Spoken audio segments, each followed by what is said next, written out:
Shri V Unnikrishnan മാഷ് ഇവിടെ എത്തിച്ചേർന്നിട്ടുണ്ട്. പക്ഷേ ഇപ്പോൾ മോദിജിയുടെ പാലക്കാടിലെ സന്ദർശനം എന്ത് സന്ദേശമാണ് അതിലൂടെ BJPക്ക് നൽകാൻ കഴിയുക? തീർച്ചയായും ഇന്ന് നരേന്ദ്രമോദിജി പാലക്കാട് സന്ദർശിക്കുമ്പോൾ അതൊരു ചരിത്ര മുഹൂർത്തമായി മാറാൻ പോവുകയാണ്.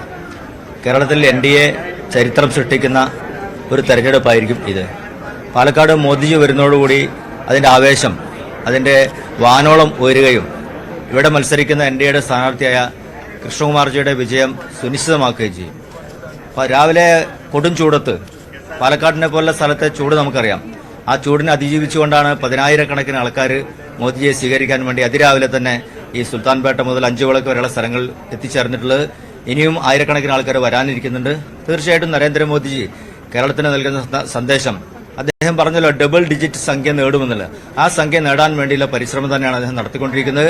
കഴിഞ്ഞ ദിവസം പത്തനംതിട്ടയിൽ സന്ദർശിച്ചു, തൃശ്ശൂരിൽ സന്ദർശിച്ചു, തിരുവനന്തപുരം സന്ദർശിച്ചു, പാലക്കാട് സന്ദർശിച്ചു. എവിടെയൊക്കെയാണോ ടാർഗറ്റ് ചെയ്യുന്നത് ആ സ്ഥലങ്ങളെല്ലാം സന്ദർശിച്ചുകൊണ്ട് വലിയ ഉത്സാഹത്തിന്റെ അന്തരീക്ഷവും ഈ തെരഞ്ഞെടുപ്പിൽ 400 കടക്കാനുള്ള കോൺട്രിബ്യൂഷനിൽ പാലക്കാടും ഉണ്ടാകും എന്ന കാര്യത്തിൽ യാതൊരു സംശയവുമില്ല. ഇതിന്റെ റോഡ് ഷോ മാത്രമേ പൊതുസമ്മേളനമില്ല, അതിലൊരു നിരാശയുണ്ടോ? ഒരു നിരാശയില്ല. അദ്ദേഹം റോഡ് ഷോയ്ക്ക് വന്നാൽ തന്നെ അതിന്റെ വലിയ ആവേശമാണ്. അദ്ദേഹം വരുന്നു, എല്ലാവരെയും കൈവീശുന്നു.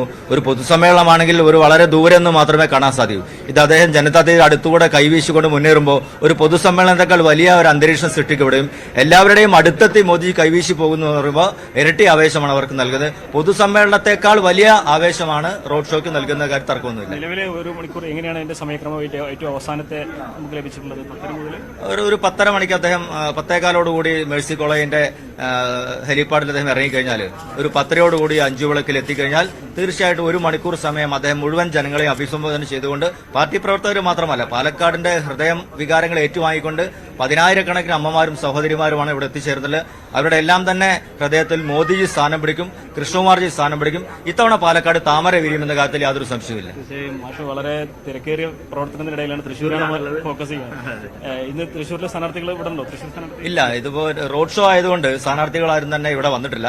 കാരണം അതാത് സ്ഥലങ്ങളിൽ സ്ഥാനാർത്ഥി തിരക്കിട്ട പര്യടനങ്ങൾ. അപ്പോൾ തൃശ്ശൂരിൽ നിന്നാണ് ഞാൻ വരുന്നത്. സുരേഷ് ഗോപിയുടെ പര്യടനം ഇന്നും ഇവിടെ നടക്കുന്നുണ്ട്. അതുപോലെ തന്നെ ഇവിടെ മാത്രമാണെന്ന് സ്ഥാനാർത്ഥിയുടെ ഒരു പര്യടനം മാറ്റിവെച്ചിട്ടുള്ളത്. മറ്റ് സ്ഥലങ്ങളിലെല്ലാം തന്നെ റോഡ് ഷോയും ആവേശകരമായ പ്രചരണ പരിപാടികൾ നടന്നുകൊണ്ടിരിക്കുകയാണ്. കേരളത്തിന്റെ ചരിത്രത്തിൽ ഏറ്റവും സുപ്രധാനമായ ഒരു മുഹൂർത്തമാണ് ഈ ഏപ്രിൽ 26 വരാൻ പോകുന്നത്. കേരളത്തിൽ 2 അക്ക ടാർഗറ്റിലേക്ക് എത്തുന്ന പ്രധാനമന്ത്രിയുടെ ആ ഒരു സ്വപ്ന സാക്ഷാത്കരിക്കുന്നതിന് വേണ്ടിയുള്ള പ്രവർത്തനമാണ് കേരളത്തിൽ വ്യാപകമായി നടന്നത്. പ്രത്യേകിച്ചും പാലക്കാടിന്റെ കരിമ്പന കാറ്റിൽ ആടി ഉലയാതെ കരുത്തരായ രീതിയിൽ തന്നെ ആൾക്കാർ എത്തിച്ചേർന്നിട്ടുള്ളത് എന്ന കാര്യത്തിൽ തർക്കമൊന്നുമില്ല. വളരെ നന്ദി മാഷേ.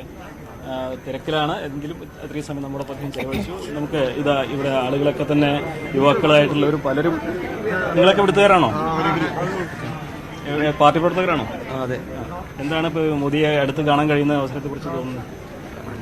ആദ്യമായിട്ടാണോ? ആദ്യമായിട്ടാണ് മുമ്പ് വന്ന് കണ്ടിരുന്നോ? ആദ്യം കണ്ടിട്ടുണ്ട്, ഇത്ര അടുത്ത് കാണുന്ന ആദ്യമായിട്ടാണ്. എന്നാലും ആ ഒരു കാത്തിരിപ്പിലായിരിക്കും.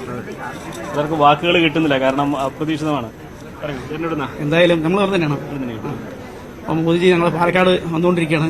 അപ്പോൾ ഞങ്ങൾക്ക് ഒരു ആവേശത്തിലാണ് ഞങ്ങൾ നിൽക്കുന്നത്.